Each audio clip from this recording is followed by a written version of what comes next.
From now on, Holy Father, not my will, but your will be done. I said, Father, you have chosen me. Give me the strength to obey. I will follow you no matter what it takes. If you know me, you cannot be neutral about me. Either you will hate me or you will love me. Because there is only one important business in the world. It is the business of salvation.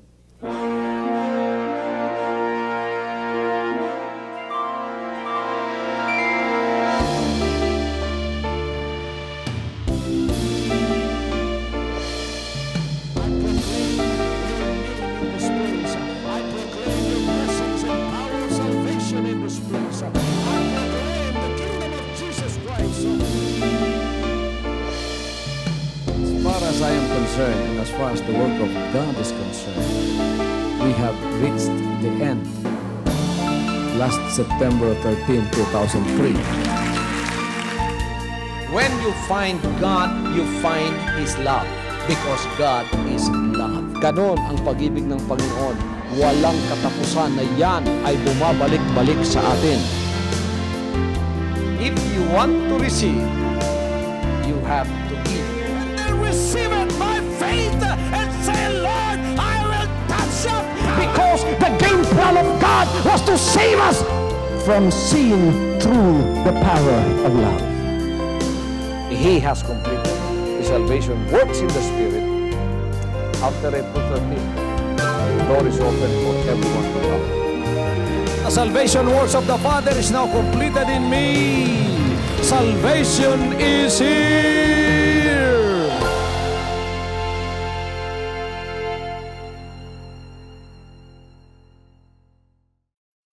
Tayo ay tinawag ng Panginoon upang managumpay. Hindi tayo tinawag upang makanas ng pagkatalo. Tinawag tayo upang managumpay. Tulad ng nasabi ko, mga kapatid, naaalala natin ang mga pagkakataong iniligtas tayo ng Panginoon sa lahat ng uri ng pagkakaalipin. At hindi natin maaaring ihiwalay sa koneksyong yan ang karanasan ng mga Israelites. I cannot separate our experience as spiritual Israelites to the experience of the natural Israelites when they were saved by God from the power of Pharaoh and from the power of Egypt, while they were in that Egyptian bondage for over 400 years. The Egyptians were torturing and they were enslaving the Israelites, the people of God, in the land of bondage in Egypt. And the Bible says that the Israelites, the people of God, cried out to God with the voice of grief, with the voice of petitions, with the voice of groanings that cannot be uttered. And they cried out unto the Lord in heaven and said, Yahweh, our God, save us from this enslavement. Save us from this oppression that we have had in our lives. Nangapo na sila, lumaki na, namatay na, century after century, sila ay nasa sa pagkaalipin pa rin. They have not tasted what freedom is. They have not tasted the spirit of freedom. Never once were they called free men. They were always in enslavement and in bondage. They have not known what freedom is, and therefore they have no knowledge about victory. Wala silang tagumpay, puro lang panlulupaypay ang nasa sa kanila. Hindi nila alam ang dinadamdam ninyo sa kalayaan sa mga oras na ito. Kaya sila'y umiyak sa Diyos, kaya sila'y nagsamba sa Diyos, at sinasabi nila, Panginoon, iligtas mo po kami sa mga bagay ng pagkakaalipin. We are tired of this enslavement. We are tired of living under bondage. We want to be set free. And the Bible says that Jehovah God heard the prayers of His people. And one day He sent a messenger by the name of Moses. And you know the story how Moses was born. He was born of Jochebed. And his mother and his father were believers of the one true God. They were believers of the self-existent one, the one that has created the heavens and the earth. And as Moses grew into manhood, he was taught about the principles of the Lord after that he was rescued by the princes of Egypt. You know the story how Pharaoh commanded that all children from 1 year old to 2 years old, if they are a boy, they should all be put to death, because he feared that somebody from the Israelites, from the Jewish people, is going to come up as the Savior, as God had promised. But the mother, Jochebed, hid Moses under a basket and then let it float on the river. And fortunately, it was the princess of Egypt that found Joseph floating on that river. Pagkatapos kinuha niya, ang batang ito kinuha niya at nailigtas sa kamatayan. Hindi alam ng prinsesang ito na tinutupad lamang pala niya ang kalooban ng Diyos. Sabagat isang araw, palalakihin siya sa mga kaalaman ng Ehipto. Siya ay gagawing educated sa lahat ng mga batas ng Ehipto. And so Moses became the princess's daughter. And he grew in the courts of Egypt. The Bible tells us a little about that he grew in the courts of Egypt, and that he was second to Pharaoh. He was the prime minister of Egypt. But in his heart, there was that one God. There was that God who taught him. There was that God that gave him the burden. The zeal in his heart was there for his people under bondage, although his calling has not come up yet. His calling has not made known by God to him yet. Yet he was there, the Savior of Israel, the Savior of God's oppressed people. Naroroon siya at pinalalaki. At isang araw nakita natin kung anong ginawa, mga kapatid, ng Panginoon sa kanya nang siya'y tawagin na. Nang siya, mga kapatid, ay pagpapasimulan na sa kanyang paglilingkod bilang tagapagligtas ng Israel. Nakita natin, mga kapatid, na isang araw, mayroong isang Hudyo, mayroong isang Jew, mayroong isang Israelite na binubugbog ng isang Ehipto, ng isang Egyptian. At nakita ito ni Moses at nagalit siya. At dahilan doon, mga kapatid, pinatay niya ang Egyptian yon. Hindi niya alam na doon pala nagpapasimula na pumasok ang pagtawag ng Diyos sa kanyang buhay. Nakita natin ang istorya na siya'y tumakbo sa takot niya sa hari, sa takot niya sa Pharaoh ng Ehipto, at siya umalis pumunta ng Midian. At pagkatapos siya, mga kapatid, ay naroon sa backside of the wilderness for over 40 years. God has taught Moses the rigors of life in the backside of the wilderness. Pagkatapos ng 40 years, dumating na naman ang boses sa kanya ng Panginoon. At doon nakita niya sa isang nagniningas na kahoy na hindi naman nasusunog kung paano nagipag-usap ang Panginoon sa kanya. At sinabi, Moses, ikaw ay tinawag ko upang ikaw ay aking gagamitin sa kaligtasan ng aking bayan. And so Moses, from that time on, went from that experience to another experience about the power of God, the power of Jehovah God. And he went there empowered by the Spirit of the Lord. Binigyan siya ng kapangyarihan. Tinignan natin kung paano, mga kapatid, pinapunta siya sa Egypt. He was sent into Egypt. And we find that Moses was considering to have a great victory that God is going to give to him and the children of Israel, that he led from Egypt to the Red Sea to dry land. And it will be also worthwhile if you read Exodus. Kung babasahin natin ng Exodus, makikita natin, mga kapatid, from chapters 4 to 14, na itong whole background ng deliverance ay binigay ng Panginoon bilang record ng deliverance na ginawa niya sa kanyang bayan. Ito ay naaalala natin ngayon. And we also would like to emphasize the faith of Moses. when we come to the study of the life of this man who was made the Savior of Israel, it is also spoken of in the Bible. Because in this passage of Scriptures, we read in Hebrews 11 that by faith, Moses and the Israelites passed through the Red Sea as by dry land, which the Egyptians, essaying to do, were drowned. It was Moses' faith and their faith too. This shows us how very great importance it was for Moses to obey the Lord. For if he had disobeyed the Lord, he would have failed in his mission. Makikita natin dito, nang siya'y pinadala na, tinawag na siya ng Panginoon. Hindi ka na prinsipi ng Israel ngayon, Moses. Isa ka ng prinsipi ng Diyos. Tinawag ka at ang nagtawag sa iyo, hindi na si Pharaoh. Ako na ang tumawag sa iyo. Ipadadala kita, Moses. Hahayo ka sa kapangyarihan ko. Ikaw ay mangunguna. Tinawag kita. I called you not to fail, but I called you to succeed in your mission. And so Moses went from the power of the Lord. He led the Israelites from one experience to the other.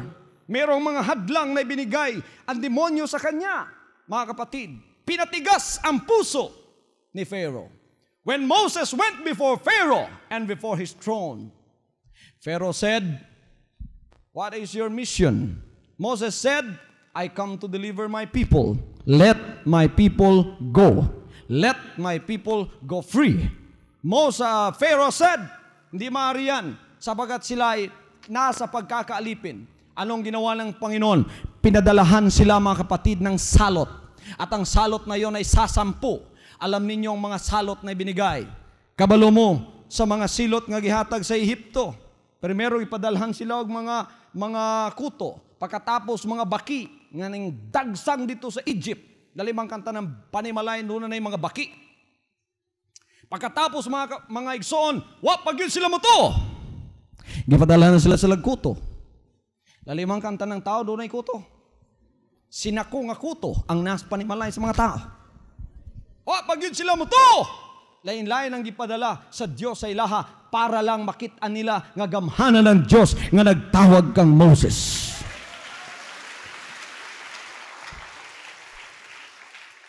Moses was hindered by the hardness of Pharaoh's heart, but he was not discouraged because he knew that the God that sent him was a God of power, was a God that is almighty, was a God that will surpass all impossibilities to make the impossible possible for him. He knew that this God that he served is the God of all gods. He is the King of all kings, and he is the Lord of all lords. His power is mightier than all of the gods of Egypt combined. Walang magagawang lahat ng kapangyarihan ng mga Diyos ng Ehipto sa Diyos na ito. At ang katapusan, mga kapatid, pinatay ang lahat ng firstborn upang malaman ni Pharaoh na hindi nagbibiro ang Diyos na nagpadala kay Moses. Mga kapatid, in the face of defeat and failure, after those 9 trials that he surpassed by the power of God, maybe if you are in the place of Moses, you begin to get discouraged. You begin to have fear and doubts in your heart because of the hardness of the heart of this king, of the heart of this Pharaoh. But not Moses, because he knew the power that was behind him. He knew that there was that power that will go with him. And so in the 10th plague that God has given him, finally, the back of the Pharaoh was broken, and he let the Israelites go free. The first obstacle was over when the firstborn of Egypt died, both in the human beings and in the cattle and in the animals of Egypt. All of the firstborn died. Silang lahat namatay. Pagkatapos nabitiwan ang mga anak ng Diyos, pinabayaan na sila ay humayo, mga kapatid. Biro ninyo, 3 milyon ang mga taong yun naglipatan. If you have seen the 10 Commandments, you know what I am talking about. Pagka nakita ninyo yung film na 10 Commandments, alam ninyo kung anong sinasabi ko, sapagkat napakarami nang nilid ni Moses out of Egypt papunta doon sa Canaan land na ipinangako ng Panginoon sa kanila. The first obstacle, which is Pharaoh, was over. But when they were encamped near Kirjath Jearim, facing the Red Sea, there was another obstacle. Sapagkat hindi pa bumigay si Pharaoh sa kanyang puso, hahabulin niya ang mga taong ito sapagkat wala na silang alipin pang gagawa sa lahat ng kanilang mga proyekto doon sa Egypt. Kaya anong ginawa ni Pharaoh? Inutusan niya ang kanyang army. Sabi niya, habulin ninyo mga Israelites na yan sapagkat sila ay pababalikin natin dito. Ang hindi babalik ay papatayin natin. Mga kapatid, anong nangyari? Habang nagkakampo ang Israel sa harap ng Red Sea, nakita nila ang napakataas na alikabok umaalingaw-ngaw papunta sa taas, mga kapatid, at napakataas ng alikabok na yon. Nang makita ito ng mga bantay o gwardya ni Moses at nang sinilip nila, mga kapatid, sa malayo, ito pala ay ang mga sundalo ni Pharaoh na humahabol sa kanila. Ano ang naging reaksyon ng mga taong ito na dinadala ni Moses? Nagkaroon sila ng takot sa kanilang puso. Nagkaroon sila ng pagkalito. Nagkaroon sila ng pagkabulabog. At sila mismo, mga kapatid, ay nangag-uusapan. Sinabi nila, ano kayang gagawin natin sa mga sandaling ito? Sapagkat tayo ay hinahabol ni Pharaoh at tayo ay pababalikin sa Egypt at pagpapatayin dito. The first reaction they did was to be confused. And then they murmured. And then they went to Moses. And they recalled their experiences in Egypt. Pagkatapos, mga kapatid, nagrebelde sila sa alagad ng Diyos. Anong sinabi nila? Moses, bumalik na tayo sa Egypt. Sumurrender na tayo. Sapagkat wala tayong magagawa sa instansyang ito ng ating buhay. Mamamatay lamang tayo dito. Kahit nakita na nilang kapangyarihan ng Diyos, hindi pa rin sila, mga kapatid, nanampalataya ng lubusan. Ngunit si Moses ay tumayo pagkatapos humarap sa Diyos. Biro ninyo, 3 milyon iiyak sa harapan mo. Sino may mga anak dito na, sino pinakamaraming anak dito? Okay, 24 ang anak mo? Okay. Marami yan. Pagka yung 24 na anak mo iiyak, lahat kokoro sa'yo, iiyak. Hilak silang tanong mo, tay, way pagkaon. Bisa nadloko ni mo gwakwak, mukha na ko siya gwakwak. Siguro, Ison, malibog ka sa pagpaminaw sa ila kung muhilak silang tanan. Bisan do ka anak lang ni mo muhilak, libog na kayo. 3 million cried to Moses. And they said to Moses, did you bring us in the wilderness so that we can be killed in the wilderness? Are there not enough grapes in Egypt? Let us go back to Egypt. Let us go back to the land of bondage. But Moses' mission was to succeed. God called him to succeed. Kaya anong ginawa ni Moses? Umalis siya sa presensya ng mga tao. Pagkatapos pumunta siya, mga kapatid, sa may paanan ng bundok at umakyat siya doon. At pagkatapos sinabi niya, Panginoon, ginawa mo ba akong ama at ina ng mga taong ito upang 3 milyong ito ay umiyak sa aking harapan? Anong magagawa ko para sa kanila? Umiyak din si Moses sa Panginoon. Anong sabi ng Panginoong makapangyarihan sa kanya? Moses, huwag kang umiyak. Huminto ka ng pagdarasal. There are times that you have to stop praying. There are times that you have to stop crying. There are times that you should start rejoicing because God is going to fight all of your battles for you. Some of you now are on the battle of diseases. You are on the battleground called diseases and afflictions in your body, and you are losing that battle. And you are confused, and you have laid down your arms, and you are up to surrender. But before you totally surrender, listen to me. God is the God of your battles. Hallelujah. Hallelujah. Some of you are on the battle ground of financial distresses.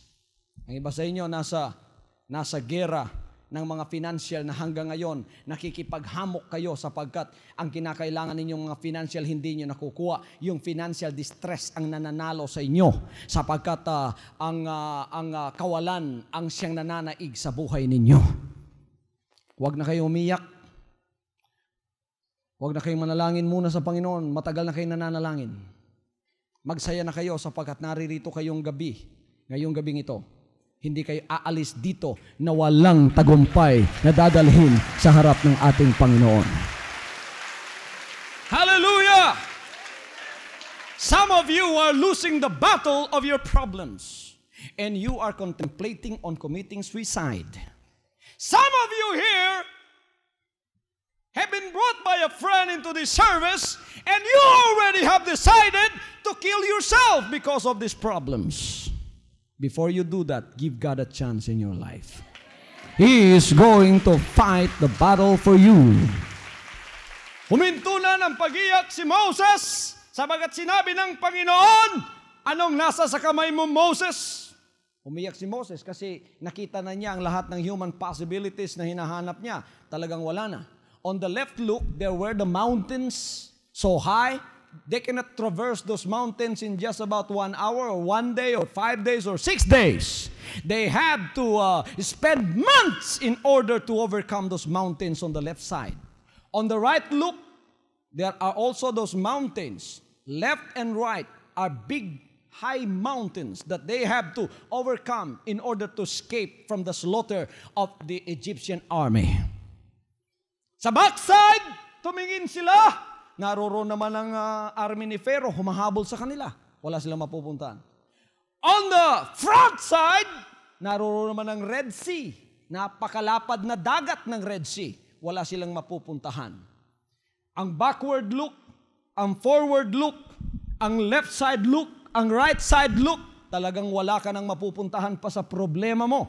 Ikaw talaga ay nasa pagkaalipin na pagkatapos tatawan demonyo at sasabihin, wala ka nang magagawa ngayon. Ikaw ay akin na, sumurrender ka na lang at sambahin mo ako. When all of this look on the human possibility side has failed, there is still one look that you have to consider. And that is the upward look. Hallelujah! You must look to heaven. Tiningnan ni Moses ang lahat ng posibilidad.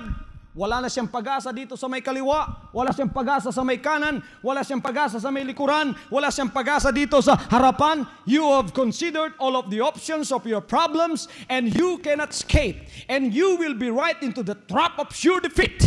And then it brought confusion to you. And fear began to engulf and envelop you. And you don't know what to do. And the devil says, commit suicide. It's the only way out. It's the only way to solve your problems. It's the only way to end up everything, these hardships that you have, that you are overcoming. It's the only way out. Suicide. Mga kapatid, ano ang gagawin mo sa oras na ito? Tiningnan mo ng lahat. Tulad ni Moses, tiningnan na niyang lahat. Huwag ka munang mag-commit ng suicide. Huwag ka munang gumawa ng rash decision. Naririto ka sa gabing ito upang tulad ni Moses, gawin mo rin. Huwag ka nang tumingala sa tulong ng tao. Tumingala ka sa tulong ng Diyos. Tumawag ka na sa tulong ng Diyos. Hallelujah! Nang mga sandaling yon, tumawag si Moses. Ano ang sabi ng Panginoon sa kanya? Anong nasa sa kamay mo, Moses? Isang sungkod, Panginoon. Sabi niya, stop crying, stop praying, and I will be your God, and I will fight your battles for you. Kaya hinarap din ni Moses ang sangkatauhan, ang bayan ng Israel. Sinabi niya sa kanila, huwag na kayong umiyak, huwag na kayong makonfuse pa, because this day, only what you have to do is just stand and see the salvation of the Lord, because He is going to fight our battles for us. He is the captain of the army. He is the God that is all powerful. He is the God that is all omniscient, and He will fight our battles for us. See, stand, and see the salvation of the Lord today, sabi ni Moses. Mga kapatid, anong sabi ng Panginoon? Sungkod mo, Moses, nasa kamay mo. Sabi niya, iunat mo sa Red Sea. Mga kapatid, nang iunat niya sa Red Sea, ang isang milagro ay nangyari. Bumuka ang Red Sea. Meron ninyo? Sa Ten Commandments, makikita niyo kung paano bumuka ang Red Sea. Pagkatapos nagkaroon ng dry land, the Red Sea was broken in two, was broken in half, and millions and myriads of the people of God traversed into dry land. And they marched onto the dry land to one from the start of the shore to the end of the other shore. They marched on that dry land as if nothing happened because of the miracle of God. He saved His 3 million people from sure slaughter. When there is no way out and you are backed up by your problems, there is no more human answer possible for you, and you have called on God. That is when God is going to start a miracle in your life. Pagka ganun ang sitwasyon mo sa buhay, wala ka nang magagawa pa. Ang lahat ginawa mo na. At ngayon wala ka nang magagawa pa. Kapatid, doon magsisimula ang milagro at ang himala ng Diyos sa buhay mo. Isa kang anak ng Diyos naririto ngayon. At ikaw, mga kapatid, gusto mo bang makaranas ng tagumpay sa buhay mo? Sinong gustong makaranas ng tagumpay sa buhay nila? Pumalakpak. Hallelujah. All your life, you have experienced pain and worry and sorrow, and your brow is as old as Methuselah, because you have never experienced joy in your heart. You walk with a crooked back. You walk with stooped shoulders. And defeat and pain is written on your brow. You did not experience anything that we call success. You have not experienced anything that we can call freedom. You haven't expressed the thing that we call a perfect body, because you are always sick in the body. Don't you know tonight that God can give you those very things that I am saying tonight in this preaching? Alam mo ba, kapatid, na yan ay may bibigay ng Diyos lahat sa iyo? Siya ay makapangyarihan. At ang kapangyarihan niya ay hindi nagbabago. Kahapon, ngayon, at magpakailanman, ang Panginoon ay hindi nagbabago. His power is the same yesterday, today, and forever. If the Lord was able to save the sick yesterday, He is able to save the sick today.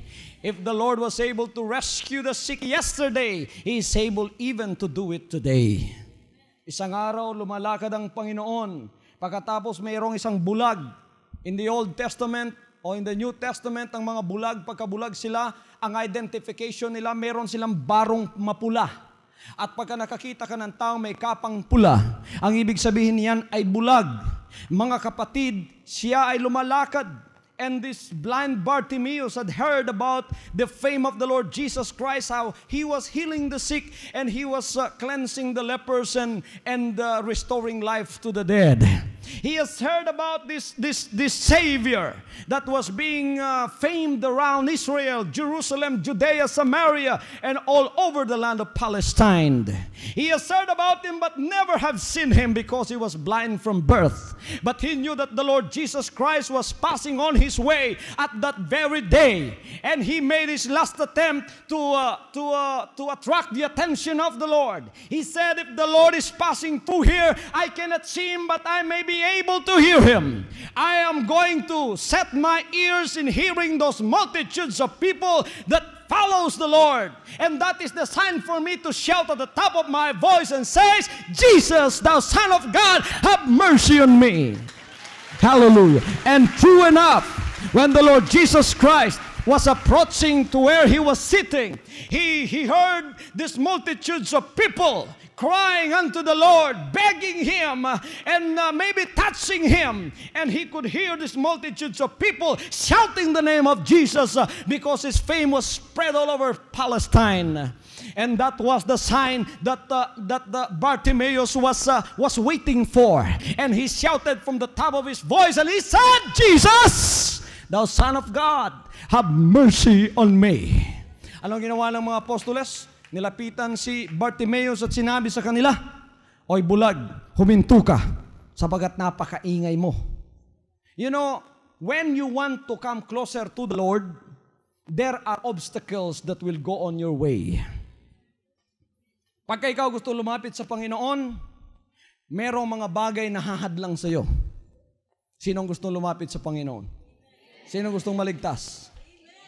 Pagka gusto kang magpaduol sa Ginoo, nagi mga babag nga moabot sa imong kinabuhi. Na isa ka tawo nagingon, nganong sa dihang ako musimba kanunay diri, kanunay man kung dunay pagsulay. Dunay gyud kay pagsulay sa dihang imong ginatawag ang Ginoo o gina-attract ang iyang atensyon. Ni ining tawhan ang pagsulay niya ang mismong apostoles sa Ginoo. Kay gipaundang siya, undang ayaw disturbuhan Ginoo. Kay nasiya ginabuhat. Apan igsuon ang batasan sa ubang mga tao mao nang di sila kadawat og tubag sa Dios. Kay manluod dayon pagkatapos matras mo sila din ako, oy lain man mo diha. Ayaw kabugnaw. Pagka ikaw may kapagsubukan habang lumalapit ka sa Panginoon, huwag kang aatras at huwag kang manlamig o manlupaypay. Lalo kang sumigaw. You know when this blind Bartimaeus was approached by the disciples and they told him to shut up? He did not shut up. Instead, he raised his voice into some decibels again. He shouted the more. And he said, Jesus! Woo! Jesus! Ingon siguro ang mga apostoles kusog man daig tingog ning tawhanan ni. Jesus! Anak ni David! Kaluyin taon ko. Hallelujah, hallelujah. And so what happened? That attracted the attention of the Lord Jesus Christ. That is what He is waiting for from you. He wants your faith to become persistent enough to attract His attention. And so the Lord Jesus Christ stood back and then He stopped in His walk and He said, who is that calling me? Let him come and let him come before me. Hallelujah!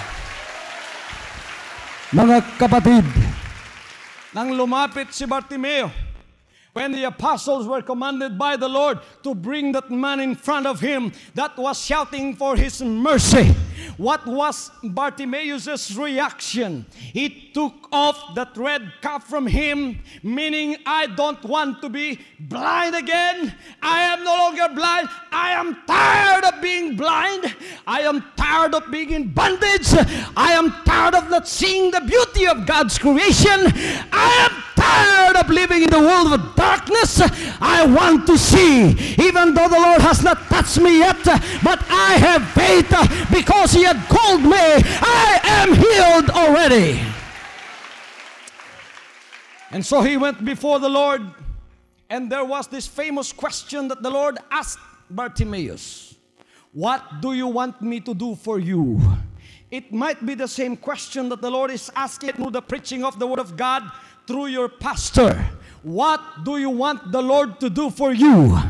Nicodemus, what do you want me? Or Bartimaeus, what do you want me to do for you? Lord, that I may have my eyesight, that my eyes be restored. Anong sinabi ng Panginoon? Kinapa ang kanyang mata at sinabi niya, mula ngayon, ikaw ay magaling at makakakita na. Hallelujah! At that very instant, the miracle of God happened into the life of this man who was seeking everything possible for the healing of his eyes, but never found it. Never found it among physicians. Never found it among his contemporaries at that day. Never found it in the healers of his day. But he found it in the Lord. Alam ninyong karanasan ni Bartimaeus? Noong wala pa siya sa Panginoon, mga kapatid, nung hindi pa siya tinawag ng Panginoon, puro lang kalungkutan. Biro ninyo, you try to close your eyes for 1 minute. And then you try to live in the world of darkness. And this man was living not only for 1 minute in the world of darkness, he was living in the world of darkness all of his life from his birth. And he was about 25 years old when the Lord called him. Nung tinawag siya ng Panginoon, 25 years old na siya. Mga kapatid, 25 anyos ng pamumuhay sa kadiliman. Wala siyang saya, puro kalungkutan. Hindi niya nakikita ang ginawa ng Diyos. Puro lang hugo, mga kapatid, ang iyang baga. Kanunay lang nagana. Way kalipay. O sa may lipayon sa buta. Hindi man siya kakita. Kadungog tinuod ka, pero di man kakita. Luoy kayo. Apan sa dihang gitawag siya sa Ginoo, gitawag siya aron magbaton sa kadaugan. Nabag-o ang iyang pananaw. Nagbago ang kanyang paningin. At ngayon mga kapatid, nang binuksan na ng Panginoon ang paningin niya, anong ginawa niya? When his eyesight was restored by the Lord, the Bible tells us that this blind man began to shout and dance and leap for joy because he is now able to see. Nagsimula na siyang lumukso, magsimula na siyang sumayaw, magsimula na siyang magpuri sa Panginoon. Ganyan ang karanasan ng mga taong tinatawag ng Panginoon. Kung kayo sa buhay ninyo, wala kayong karanasan, kundi puro kalungkutan, kundi puro problema, kundi puro hadlang ng demonyo sa buhay ninyo. Pagdating sa bahay, problema. Pagdating sa trabaho, problema. Wala kayong kagalakan. Ang kagalakang binibigay ng demonyo sa inyo ay kagalakang pansamantala. Kagalakan ng laman, kagalakan ng drugs, kagalakan ng bisyo, kagalakan ng nightclub, kagalakan ng disco, kagalakan ng mga ano-ano mang mga kagalakan ng sanlibutan, ngunit pansamantala lamang. Kaya ang iba nagninikotina, nagde-drugs mga kapatid, upang malimutan ang kanilang problema, ngunit pagising nila sa umaga, ang problema nila naroroon pa rin, lalong bumigat. Wala kang karanasan kundi ganyan. Ngayong gabing ito, tinawag ka ng Panginoon upang makisama sa paglilingkod na ito. At sasabihin ko sa iyo, mula ngayon, ang Panginoon, babaguhin niya ang paningin ng iyong mga mata at ikaw ay magkakaroon ng tunay na kagalakan. Tonight is your night for deliverance. I have been preaching this deliverance message for a long, long time. Ang iba sa inyo rito, mga mamamatay tao, siguro kayo noon. Ang iba sa inyo, nasa drugs. Ang iba sa inyo, wala kayong kilala. Ang kilala siguro ninyo, mga kapatid, yung kapangyarihan ng katawan ninyo, yung kapangyarihan ng lakas ninyo. Hold-upper ka ba? Kidnapper ka ba? Wala kang kilala kundi ang kapangyarihan ng pera. Handa kang pumatay ng tao. Akala mo yan, mga kapatid, ang tunay na buhay. Alala mo ba, isang araw tatayo ka sa harap ng Panginoon. Kung di ka tatanggap ng deliverance sa gabing ito, kung di ka tatanggap ng freedom sa Espiritu sa gabing ito, tatayo ang kaluluwa mo sa harap ng Diyos at ikaw ay sisingilin sa lahat ng ginawa mo. The Bible says, what doth it profit a man if he gains the whole world and lose his own soul? Mawawala ang iyong kaluluwa. Ang kinin mo man ng buong sanlibutan sa pagiging kidnapper mo, may 50 million na tipon mo na sa bangko. Ngunit kung mamamatay ka, haharap ka sa Panginoon. Huwag mo ipagmayabang ang millions mo sa harap ng Diyos sapagkat ang Diyos ay mas mayaman kaysa sa iyo. At sasabihin sa iyo, ikaw ay nasa sa hukuman ng Diyos. Tatanggap ka ng ganti sa lahat ng mga ginawa mo. Kaya sa gabing ito, kung ikaw ang nalalaman mong karanasan ay ganyan lang, lumapit ka sa Panginoon at ikaw ay bibigyan ng tunay na kagalakan sa karanasan na ibinibigay niya. The Lord has called us to succeed. Magpasimulang kayo ay nasa sa Panginoon na. Mga kapatid, pagka lumalakad kayo sa kanyang kalooban, kayo ay mananaig sa lahat ng paraon sa buhay ninyo. You will continue to be victorious over all the pharaohs of your life, over all the bondages of your life. Nasa karukhaan ka. Nasa kadiliman ka ng kasalanan, nasa droga ka, nasa mga bisyo ka, nasa ka ng laman, ikaw ay isang tunay na makasalanan. Sa oras na ito, ang Panginoon ay makapangyarihan pa rin upang alisin lahat sa buhay mo ang pagkakaalipin yan. Ikaw ba ay nabilanggo ng dahil sa kasalanan ng iba? Ikaw ba ngayon ay pinararatangan sa kasalanang hindi mo ginawa? Pagkatapos ikaw ay naging makasalanan sa harap ng mga tao at ngayon may sentensya ka pa, sa oras na ito, nakikiusap ang Panginoon sa iyo, ililigtas ka sa kalagayan mong yan. Bubuksan niya ang Red Sea para sa iyo. Hiningi mo ang tulong ng ibang tao, wala nang tulong na may bibigay sa iyo. Tumingala ka sa Panginoon, ibibigay niyang tulong sa iyo ngayon. Tinatawag ka ng Panginoon. Tutugunin mo bang pagtawag ng Panginoon? Tubagon ba ninyong tawag sa Ginoo? Gitawag kanya aron di na mapildi pag-usab. Gitawag kanya aron kanunay naa sa kadaugan. Hallelujah! Pagka ang Dios may inyong gipangayon og tabang, bisan unsang tabang gikinanglan ninyo, ihatag sa Dios sa inyo ha.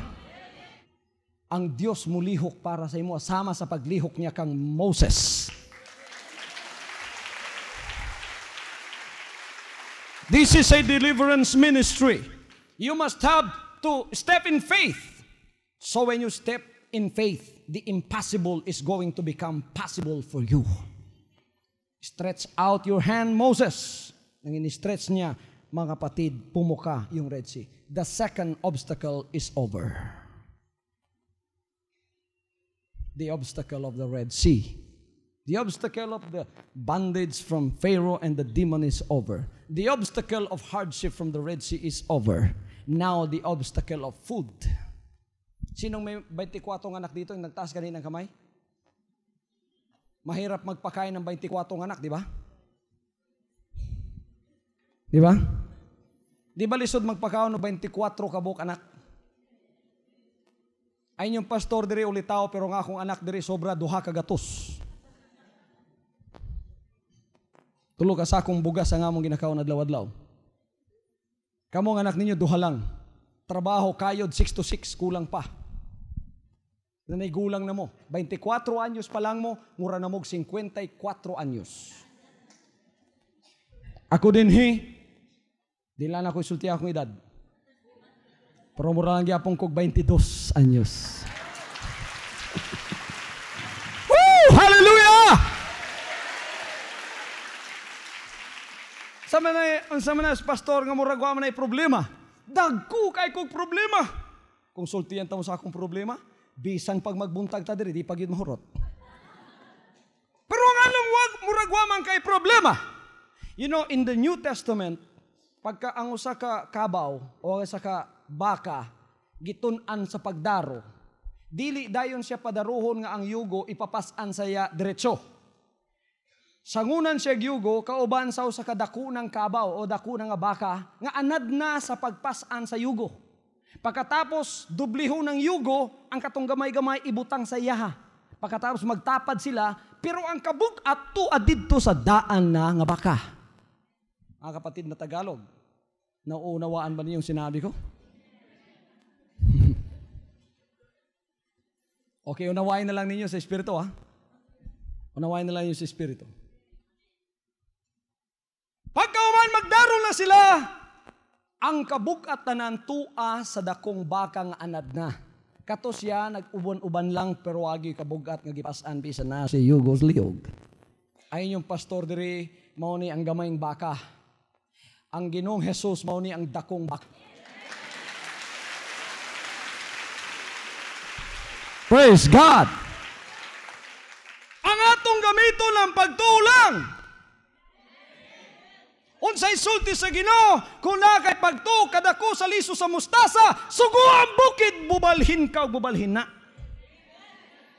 That's what the Bible said. He said, if you have faith as big as that of a grain of a mustard seed, you can command this mountain, mountain, be thou removed and be thou cast into the sea. And it shall follow thy word, if you will not doubt in your heart. Now, there is this third obstacle, the obstacle of need. You are in poverty. And you want to have faith in your heart, and you want to succeed because God had called you. And either than your fears, the fear of poverty, the fear of need, He is greater than your fears. Praise God. Sa akong case, akong gigamit ang pagtuo. Bukid bani mapabalhin, pagtuong kadako sa liso sa mustasa, kabalumugon sa kadako ng liso sa mustasa. Gamay, pinakagamay nga seed ang liso sa mustasa. Kanang ginakaon natong mustasa, gamay kaya na. Kung na kay pagtuong sama niya na, ang Mount Apo pwede nimong ibtun, ibalhin sa Davao Gulf. Tinod. Amen. Karon, ang problema nimo pagpabalhin og usa ka sakong bugas kada bulan. Gikan sa tindahan paingon sa imong balay. Your problem now is to how to transfer the one sack of rice from the store to your house. Maliit na pananampalataya lang yan kasi isang sakong bigas lang yan. My problem is how to transfer 3 sacks of rice from the store to my place every week. Sinabi ko, Panginoon, kung ako lang isa nito, mahihirapan ako kahit isang sako lang. Pero ikaw ang malaking baka at ikaw ang nagpapasan nitong lahat sapagkat ang lahat ng pangangailangan ko nasa sa iyo. And so you look at me, I don't have any problems because all of the problems that I have, I transfer to the big cow, which is Jesus Christ. And Jesus Christ is the one that shoulders it for me. Pagka binigay mo na sa Panginoon, siya na ang bahala sa problema mo. Hintayin mo na lang ang kasagutan. Everything that you see in this ministry is an answer. Everything that you see in this ministry had been done by the Lord by means of the step of faith. If we didn't step in faith and we didn't believe that God can do the possible for us, the impossible to become possible for us, maybe we would not be congregating inside this cathedral tonight. And we are still believing God for another great miracle to happen in this ministry. Maybe early next year or in the middle of next year, the Lord's willing, we will be constructing a grand cathedral with 15 to 20,000 seating capacity. And who am I to brag about that? I am nothing. I don't have any money in my pocket right now, but I know the bank has many money. And I would like to transfer that by faith into this place in order to construct that cathedral, in order for the power of God to be seen in this place, and in order for the people of God to rejoice in victory, because He has not called us to defeat, but He has called us to victory. He has called us to victory. Ano man ang pangangailangan ng buhay ninyo ngayon, kinakailangan kayo mga kapatid ay magkaroon ng tagumpay. Hindi tayo tinawag ng Panginoon at pinanganak dito upang palagi lang kunot ang ating noo. Hanggang mamamatay tayo, ang ating buhay ay palagi lang problema. Hanggang sa kamatayan mo, yung noo mo nakakunot pa rin. Kahit binalsa mo ka na, nakakunot pa rin.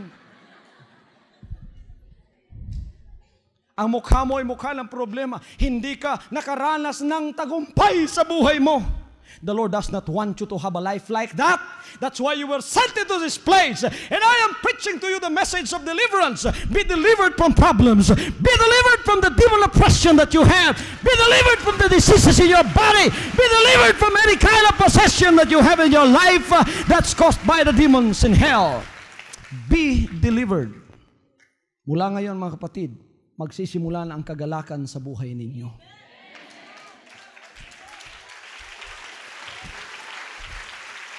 Lahat ng Kristiyano kailangang masaya. Lahat ng Kristiyanong masaya yung ngiti. Ang ngiti ninyo, ang iba sa inyo, pilit ng ngiti. Kasi hindi pa nyo naranasan ang tagumpay ng Panginoon. Yung kay Bartimeus, hindi na pilit yun. Yun ay talagang ngiti na ng kasayahan. Talagang lukso na ng kasayahan. Biro mo, 25 years hindi ka nakakakita. Bigla kang makakakita. He has never seen the beauty of God's creation. And now all of a sudden, his eyes were open and he began to see the color of the clouds, the color of the trees. He began to see the slope of the mountains and the volcanoes around him. He began to see the beauty of the human being that God has created like him. He began to live for joy. Napakasaya. Mga kapatid, hindi mo pa siguro naranasan na tugunin ng Panginoon ang mga dalangin mo sa oras na ito. Gumawa ka ng dalangin sa simbahang ito. Sabihin mong sinungaling ako kung hindi ka tutugunin ng Panginoon sa loob ng linggong ito. Hallelujah. Kamo nga pa makadawat sa mga tubag sa Diyos sa inyong kinabuhi. Nagatubang lang yapon mo Red Sea. Nagatubang lang yapon mo bukid dire. Problema. Bukid sa wala. Problema. Tuo problema. Sa likod. Ginagukod ka sa yawa. Pagtulog ni mo. Tuukon ka.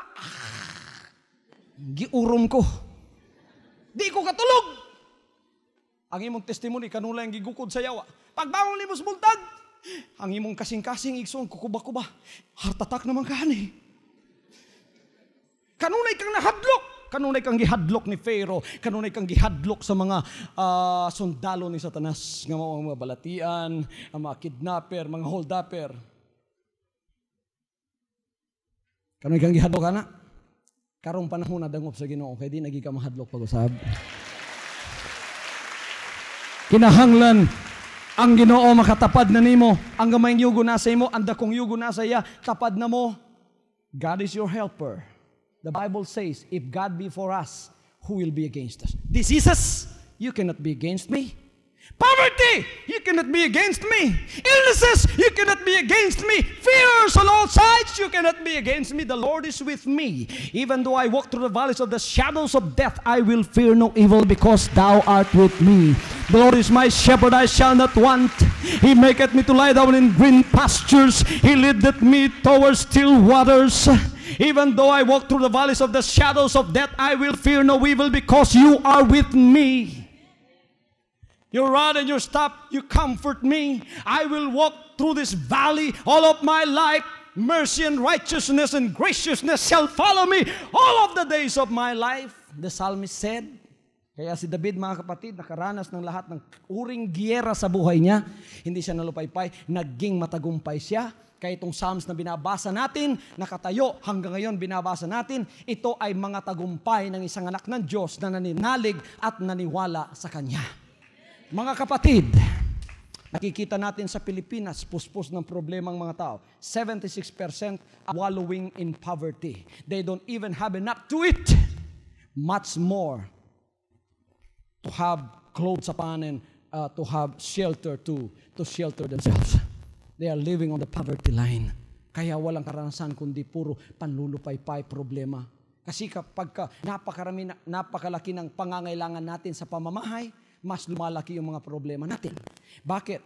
Pagka pinaghahati-hati na natin yung kanin natin, lumalaki yung problema natin, lalo na dumarami yung mga anak natin. Kahit gaano karami yung mga anak mo, gusto ng Diyos, matagumpay ka. Kahit gaano karukha ang buhay mo, gusto ng Diyos, matagumpay ka. Anong gagawin mo? Lumapit ka sa Kanya. Tawagin mo siya. This message is a message of deliverance even tonight. Sino sa inyo rito ang nasa kamay pa ni Pharaoh? Sino sa inyo rito ang nasa kamay pa, nasa sa Egypt pa ng inyong mga kasalanan at ibig ninyong maligtas at ma-deliver sa lahat ng yan? Bibigyan ko kayong pagkakataon pagkatapos ko manalangin sa mga kapatiran nating nasa harap ng kanilang television. You that are watching this program on your television set, put your hands on those television set. Set your hands on those television sets. As a point of contact from the Lord, I will pray for your every need. Father in heaven, I pray right now for every needs of those televiewers, our dear televiewers that are watching this on their television sets. In the name of Jesus Christ, I bring deliverance to your life.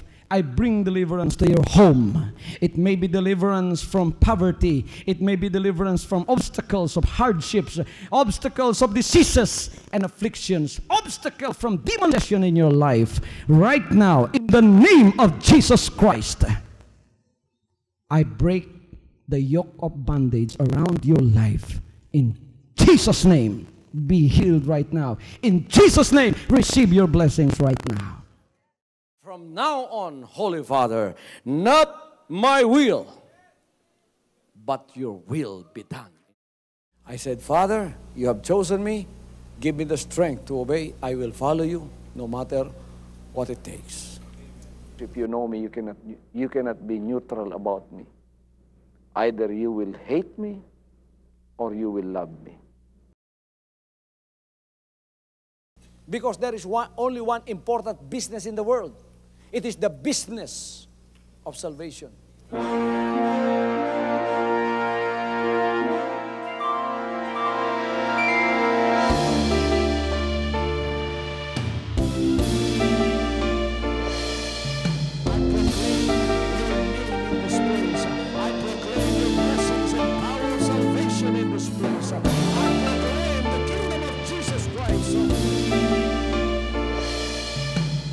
As I am concerned, and as far as the work of God is concerned, we have reached the end.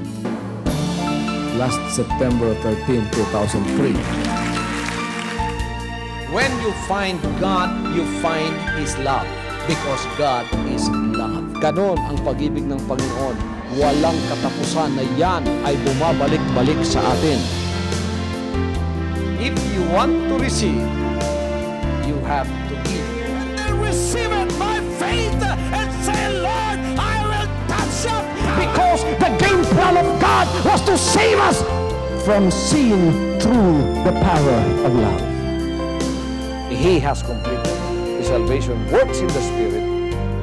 After April 13th, the door is open for everyone to come. The salvation works of the Father is now completed in me. Salvation is here.